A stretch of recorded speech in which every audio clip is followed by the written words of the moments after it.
That old devil moon. Message from Starfleet, sir.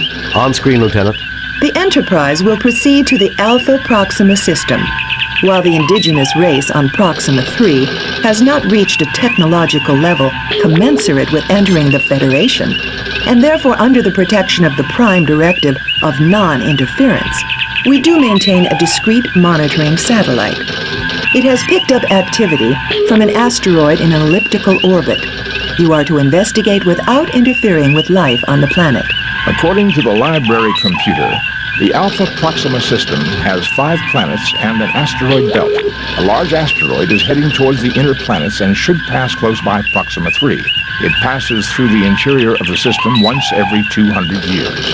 The people of Proxima 3 call it Scythe, the same name as their god of war.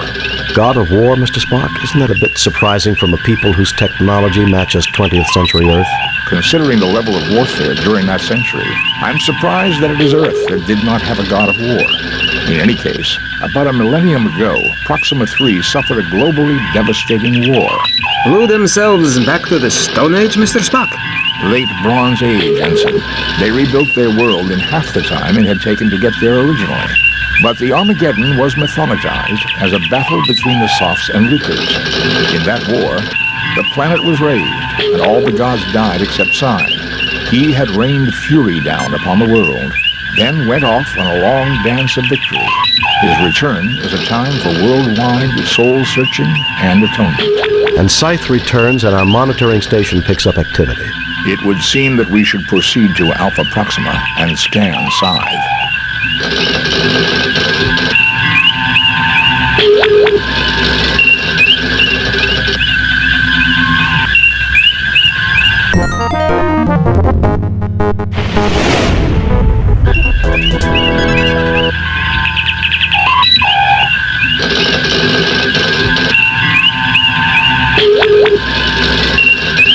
Entering standard orbit.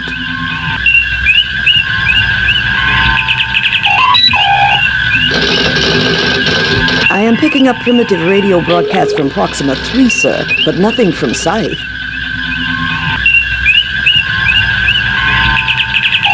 A sensor scan of Scythe reveals surface features consistent with damage left by a nuclear attack. It would seem to have been a target during Proxima's war. Scythe rained fury down on the planet and then left on a dance of victory. A missile base, Captain? It would seem to make sense. Captain, I just monitored a narrow beam message from Scythe to Proxima 3. I don't have it all. I just caught a bit of the initial burst. I'm attempting a translation, but it appears to be a computer code. Any response from the planet? The Proxtrites will not have the equipment necessary to understand and reply to that code for another 25.6 years at their present rate of development. Spock, come with me. Mr. Scott, you have the con.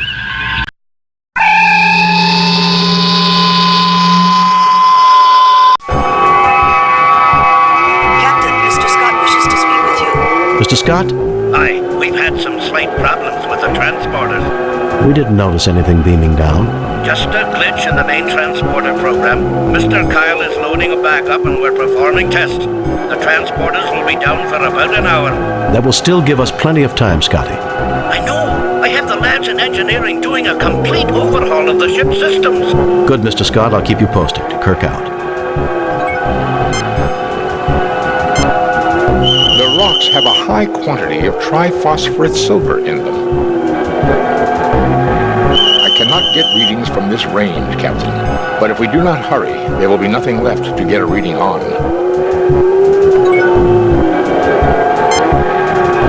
This is the planet Proxtrate, currently 600,000 kilometers from this moon. This moon has a thin but breathable atmosphere.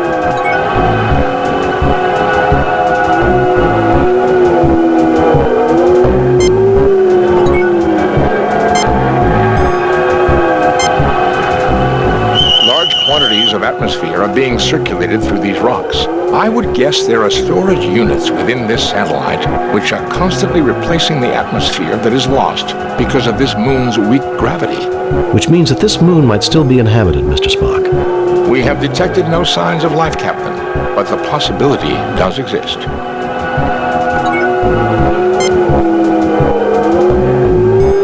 You retrieve a rock.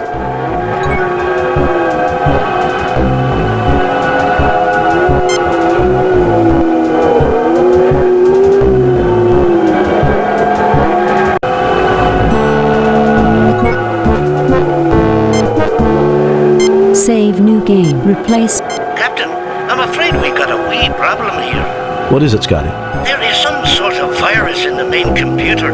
Our phasers and tractor beams have been disabled, and there's no way we're getting them back in 3 hours.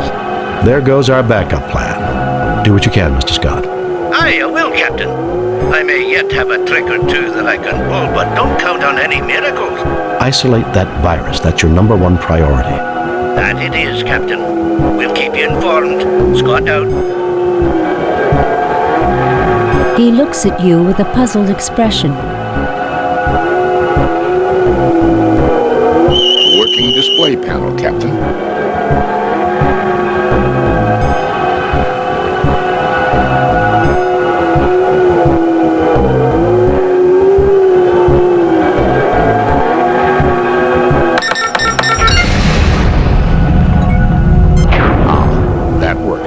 I see you deduced that 10200 in the Lucre's Base 3 was equal to their sacred number 99. Report, Scotty. How are things going? About as badly as a kilt in a blast furnace, Captain. Wait a minute. Lieutenant Uhura has some news for you. The virus came from our sensor sweep of the moon's computers. We believe we have analyzed the memory sectors it attacked. Well done, Uhura. I wish I could take credit for it. It was Mr. Kyle who found the pattern.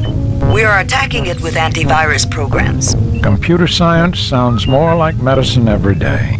If we had a doctor as good with computers as you are with patients, we'd be having a lot fewer problems. Finally, someone who appreciates me. Keep working at it, Uhura. Kirk out. A computer terminal, Captain. It uses the Lucre alphabet. I think I can decipher it.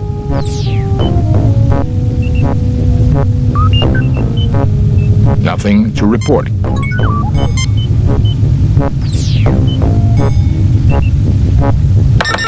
The console reports the following. Welcome to Orbital Missile Base. Codename Scythe. This base has been operational for the past week. It has completed one successful fire mission. Estimation of success is at 22 over 100. 22%? That's very low. Hardly something to brag about. Doctor, in Base 3, 22 divided by 100 is equivalent to 8 out of 9, or 88%. I would think that quite satisfactory, given this base's probable mission of destroying the soft forces on Proxtree. It says the base has been operational for a week, but this has been here for 1,000 years. If the Lucres built this base with a clock that told the time by measuring the moon's rotational speed, or the gravitational forces generated by Proxtree and the sun, the computer may have calculated only a week of time has passed since its first action. I might be able to learn more with another look at the console. There is a substantial amount of data here, but in summary, Scythe was created by the Lucres as a launching platform for missiles to keep the Softs subjugated to their influence. The Softs managed to infiltrate the base. However, their actions triggered Scythe's auto-attack mechanisms and initiated a holocaust that nearly annihilated the planet. One soft strike did, in fact, hit the moon and deflected it from its orbit. It has been dormant since then. So why has the base been activated again? Given the damage to the moon, its slow rotation and orbit, it has never realized the war is over. On this pass, for the first time, it has detected radio wave transmissions from Proxtree. Because it does not recognize them, it assumes the Softs are still active. Its transmission to the planet, I would assume, was some sort of a check beacon to see if it should continue its mission. Jim, let's return to the ship and blast this place to destroy its weapons. Doctor, this moon is a god to the people down there. If we destroy it, we will violate the Prime Directive. Spock is right, Bones. Spock, what are the chances that we could decode the transmission and send a stop code to the base? In trinary or decimal? Spock! 1.327 million to 1, provided the archaeological studies about Lucre's languages are correct. Our other option is to get into this base and see if we can bring the computers down. This says, dominant people, only to dominate things beyond these submissive walls. My guess is that only authorized personnel were allowed beyond this door. Dominance seemed to be very important to these people. No wonder the Lucre were so warlike.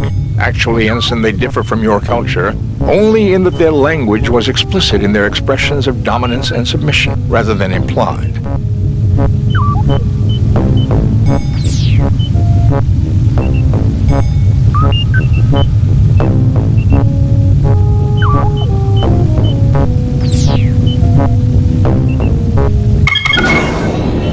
Fascinating. If the Federation language studies were correct, the ideograph for the word scythe in the Lucre's language is the 17th symbol in their alphabet that corresponds with 122 in base 3.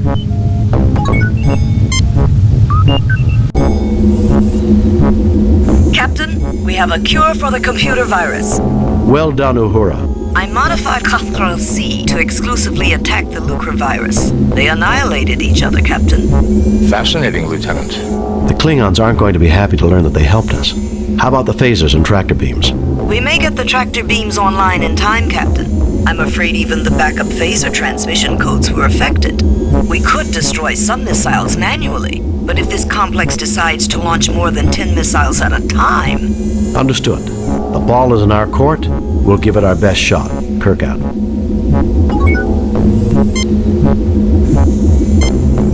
This door is made from remarkably dense alloys. Even our most powerful phaser rifle or welder would not be able to penetrate it. The thing must be almost as tough as a starship hull. Indeed, Ensign, and considerably thinner. A remarkable achievement in metallurgical engineering. This panel has a slot in it rather than a keypad. The slot bears traces of triphosphorus silver, and power is currently running to it. I am recording the pattern of this lock into my tricorder.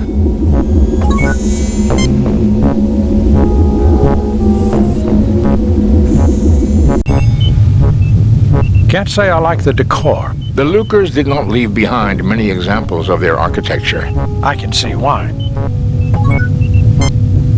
Save new game. Replace. Captain, with the 3K AG content of the surface rocks and the tricorder scan of the pattern inside the lock, I believe the laser drill can be used to fashion the ID card needed to open the sealed door in the other chamber.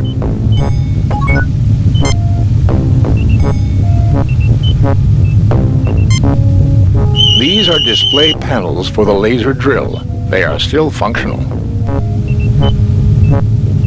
These are display panels. The drill is unremarkable, except its aiming component is corroded and frozen in place. A storage box of some kind. I detect no dangerous substances. Nothing to report. The mine shaft was drilled out of the lunar rock by a laser device, similar to the one mounted in the ceiling.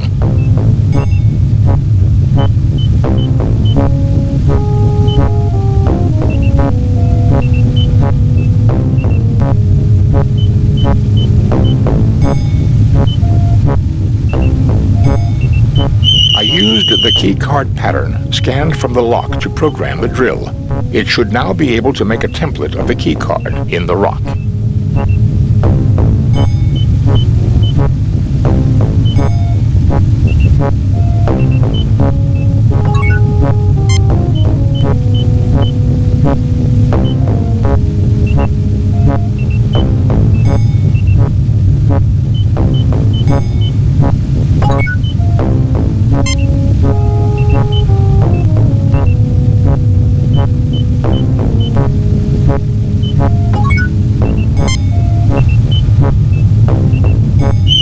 These are display panels for the...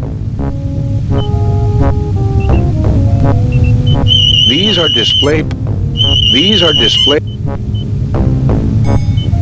Captain, nothing can be gained by trying to force it around. These are display panels for the late... These are display panels for...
This appears to be the brain of Scythe. There are two identical but isolated computers that communicate with a third, which controls the launch of missiles. Save new game. Replace...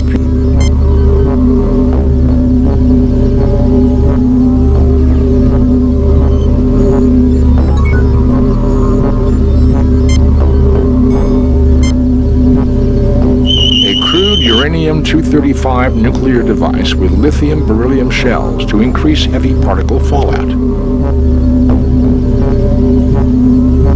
This computer is functional and performing an average 1.2 million operations per second. This computer directly controls the missile launch system. There is no way to interface with it directly, but the other two computers are accessible. This computer is functional and performing an average 0.75 million operations per second.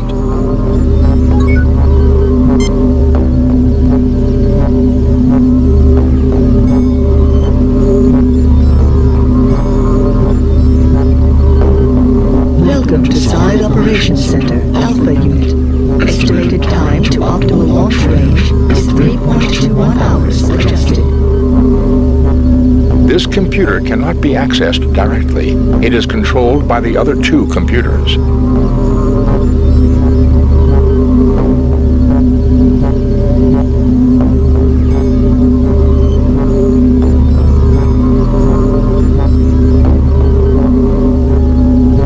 Welcome to Scythe Operations Center, Omega Unit. Estimated time to optimal launch range is 1.31 hours adjusted. Captain, something is wrong with the computers. They may be twins, but they are not identical. It appears they are out of sync, Captain. I have to assume the Alpha unit has a virus, which is using up an incredible amount of computing time. They report different optimum launch times, which is right.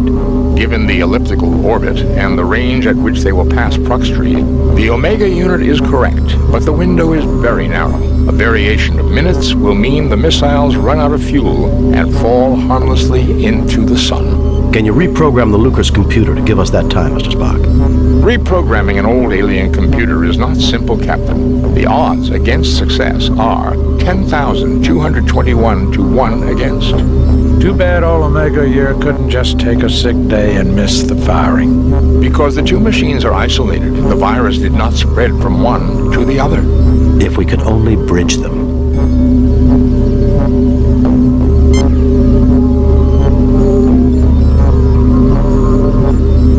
The connector snaps into place. This computer is functional and performing an average 1.2 million operations per second. This this computer is functional and performing an average 0.75 million operations per second.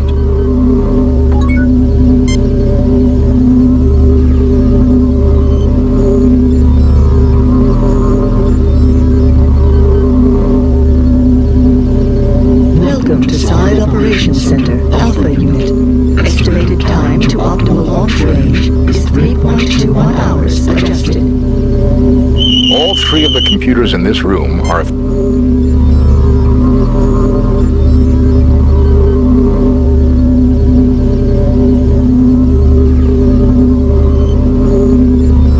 Welcome to Side Operations Center, Omega Unit. Estimated time to optimal launch range is 1.54 hours adjusted. The launched missiles will run out of fuel before they reach Prox Tree. They will drift into the sun and burn up. Kirk to Enterprise, how are the transporters, Scotty? They're operational again, Captain. We're ready to bring you back at any time. Bring us home.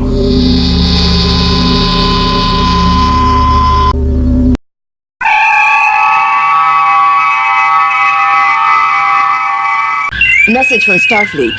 On screen, Lieutenant. We have read your report on the problems at Proxima 3 and evaluate your performance at 100%. You and your crew received 4 commendation points. A perfect mission, Jim. You are a model for all Starfleet. Hard to believe that Earth came so close to the brink itself. Vulcans, too.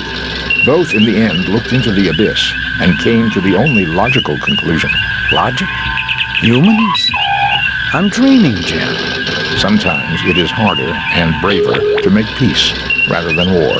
Sounds like emotion had its part to play in a positive sense, too. I don't know about you, but I'd like to bid an emotional goodbye to Alpha Proxima myself. Take us out of orbit, Mr. Seward.